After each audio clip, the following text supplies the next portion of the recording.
AG ನ್ಯೂಸ್ಗೆ ಸ್ವಾಗತ.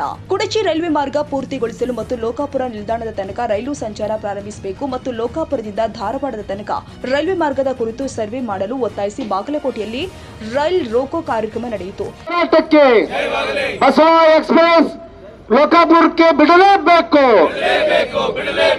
Basava express ಲೋಕಾಪುರಕ್ಕೆ ಬಿಡಲೇಬೇಕು. ಲೋಕಾಪುರಕ್ಕೆ passenger ರೈಲು ಪ್ರಾರಂಭ ಮಾಡಲೇಬೇಕು. ಲೋಕಾಪುರಕ್ಕೆ ಪ್ಯಾಸೆಂಜರ್ ರೈಲು ಪ್ರಾರಂಭ ಮಾಡಲೇಬೇಕು. ಎಲ್ಲ ಮನೆಗೆ ರೈಲು ಬೇಕೇ ಬೇಕು. ಎಲ್ಲ ಮನೆಗೆ ರೈಲು ಬೇಕೇ ಬೇಕು. ಎಲ್ಲ ಮನೆಗೆ ರೈಲು ಬೇಕೇ ಬೇಕು. ಎಲ್ಲ ಮನೆಗೆ ರೈಲು ಬೇಕೇ ಬೇಕು. ಎಲ್ಲ ಮನೆಗೆ ರೈಲು ಬೇಕೇ ಬೇಕು. ಎಲ್ಲ ಮನೆಗೆ ರೈಲು ಬೇಕೇ ಬೇಕು. ಎಲ್ಲ ಮನೆಗೆ ರೈಲು ಬೇಕೇ ಬೇಕು. ಎಲ್ಲ ಮನೆಗೆ ರೈಲು ಬೇಕೇ ಬೇಕು.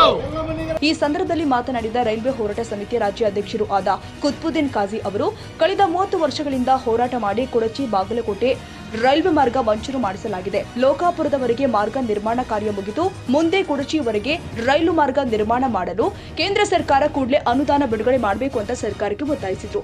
ಉತ್ತರ ಕರ್ನಾಟಕದ ಅಭಿವೃದ್ಧಿ ಆಗಬೇಕು ಅಂದ್ರೆ ಲೋಕಾಪುರದಿಂದ ಧಾರವಾಡದ ತನಕ ರೈಲ್ವೆ ಮಾರ್ಗ ನಿರ್ಮಾಣಕ್ಕೆ ಮುಂದಾಗಬೇಕು. ಇಲ್ಲಿ ಐತಿಹಾಸಿಕ ಧಾರ್ಮಿಕ ಸ್ಥಳಗಳು ಇದೆ. 1 ವರ್ಷದಲ್ಲಿ ಸುಮಾರು 1 ಕೋಟಿ ಜನ ಯಲ್ಲಮ್ಮನ ಜಾತ್ರೆಗೆ ಜನ ಬರ್ತಾರೆ. ಅದೇ ರೀತಿ ಶಿರಸಂಗಿ ಕಾಳಮ್ಮ ದೇವಿ ಜಾತ್ರೆಗೆ ಬರುವ ಭಕ್ತಾದಿಗಳ ಸಂಖ್ಯೆ ಕೂಡ ಹೆಚ್ಚಾಗಿದೆ. 2016-17ರಲ್ಲಿ ಈ ಮಾರ್ಗದ ಸರ್ವೆ ಕೂಡ ಆಗಿದೆ. ಅಧಿಕಾರಿಗಳ ಬೇಜವಾಬ್ದಾರಿಯಿಂದ ರೈಲ್ವೆ ಬೋರ್ಡ್ಗೆ ಸರಿಯಾದ ಮಾಹಿತಿ ಹೋಗಿಲ್ಲ. ಕೂಡಲೇ ಲೋಕಾಪುರದಿಂದ ಧಾರವಾಡದ ತನಕ ರೈಲ್ವೆ ಮಾರ್ಗದ ಸರ್ವೆ ಆಗಬೇಕು, ಇಲ್ಲವಾದಲ್ಲಿ ನಮ್ಮ ಹೋರಾಟ ತೀವ್ರಗೊಳಿಸುತ್ತೀವಿ ಅಂತ ರೈಲ್ವೆ ಇಲಾಖೆ ಅಧಿಕಾರಿಗಳಿಗೆ ಎಚ್ಚರಿಕೆ ಕೊಟ್ಟಿದ್ದಾರೆ.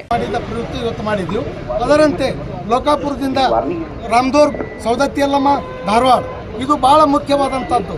ಉತ್ತರ ಕರ್ನಾಟಕದ ಜೀವನಾಡಿ, ಉತ್ತರ ಕರ್ನಾಟಕದ ಸುವರ್ಣ ಯುಗ ಪ್ರಾರಂಭ ಆಗೋದ್ರಲ್ಲಿ ಎರಡು ಮಾತಿಲ್ಲ.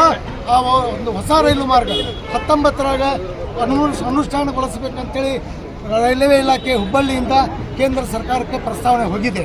ಆದರೆ ರಿಜೆಕ್ಟ್ ಆಗಿತ್ತು. ರಿಜೆಕ್ಟ್ ಯಾಕೆ ಮಾಡ್ಯಾರ ಅನ್ನೋದು ಕನ್ಫ್ಯೂಸ್ ಆಗೈತಿ. ರಿಜೆಕ್ಟ್ ಯಾಕೆ ಮಾಡ್ಯಾರ ಅಂದ್ರೆ 3 ಸರ್ವೆ ಬರ್ತಾವೆ. ಒಂದು ಕಮರ್ಷಿಯಲ್, ಒಂದು ಇಂಜಿನಿಯರಿಂಗ್, ಒಂದು ಟ್ರಾಫಿಕ್.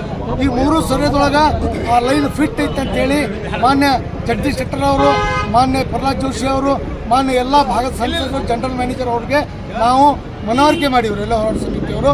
ಅದರಂತೆ ಈ ಬಜೆಟ್ನೊಳಗೆ ಅದನ್ನು ಅನುಷ್ಠಾನಗೊಳಿಸಬೇಕಂತೇಳಿ ಒತ್ತಾಯ ಮಾಡೋಕ್ಕೆ ಇವತ್ತು ಹೋರಾಟ ಮಾಡಕತ್ತೀವಿ.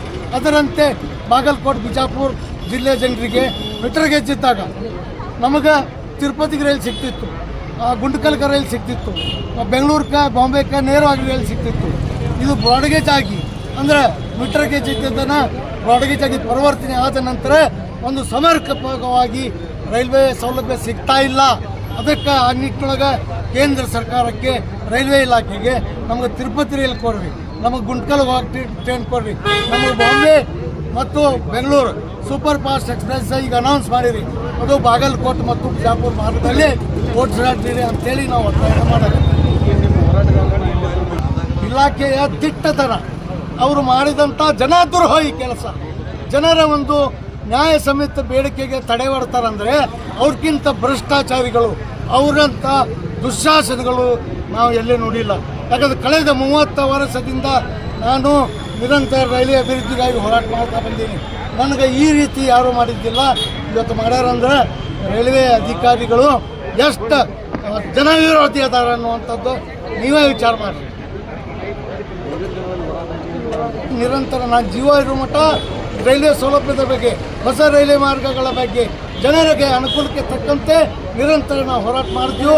ಇಡೀ ಜಿಲ್ಲೆಯ ಜನ, ಇಡೀ ರಾಜ್ಯದ ಜನ ನನ್ನ ಜೊತೆ ಅದಾರೆ, ನನಗೆ ಕರೆಗೆ ಬರ್ತಾರ, ನನಗೆ ಗೌರವ ಕೊಡ್ತಾರ.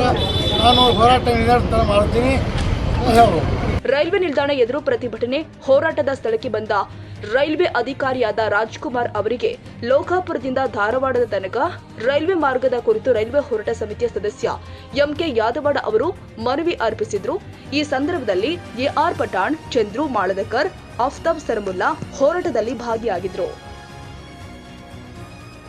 ಕನ್ನಡಿಗರ ಮೆಚ್ಚಿನ ನಿಮ್ಮ ಎಜೆ 24/7 ನ್ಯೂಸ್ ಕನ್ನಡ ವಾಹಿನಿ ಇದೀಗ ಟಿವಿಯಲ್ಲಿ ಲಭ್ಯ.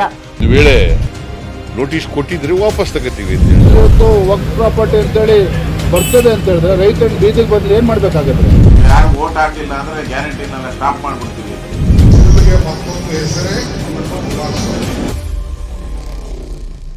ಕರ್ನಾಟಕ ಮತ್ತು ದೇಶ ವಿದೇಶ 360 ಡಿಗ್ರಿ ಸುದ್ದಿ ಹಾಗೂ ಉತ್ತರ ಕರ್ನಾಟಕ, ಬೆಳಗಾವಿ, ಬಾಗಲಕೋಟೆ, ಧಾರವಾಡ, ಹಾವೇರಿ, ಗದಗ, ಬಿಜಾಪುರ ಜಿಲ್ಲೆಯ ಕ್ಷಣ ಕ್ಷಣದ ವಿವರವನ್ನ ಪಡೆಯುವುದಕ್ಕೆ AJ 24/7 ನ್ಯೂಸ್ ಕನ್ನಡ ವಾಹಿನಿಯನ್ನ ಲೈಕ್ ಮಾಡಿ, ವಿಡಿಯೋಗಳನ್ನ ಶೇರ್ ಮಾಡಿ, ಕಮೆಂಟ್ ಮಾಡುವ ಮೂಲಕ ನಮ್ಮ ವಾಹಿನಿಗೆ ಸಹಕಾರ ನೀಡಿ ಮತ್ತು ಚಾನೆಲ್ ಅನ್ನ ಸಬ್ಸ್ಕ್ರೈಬ್ ಮಾಡಿ.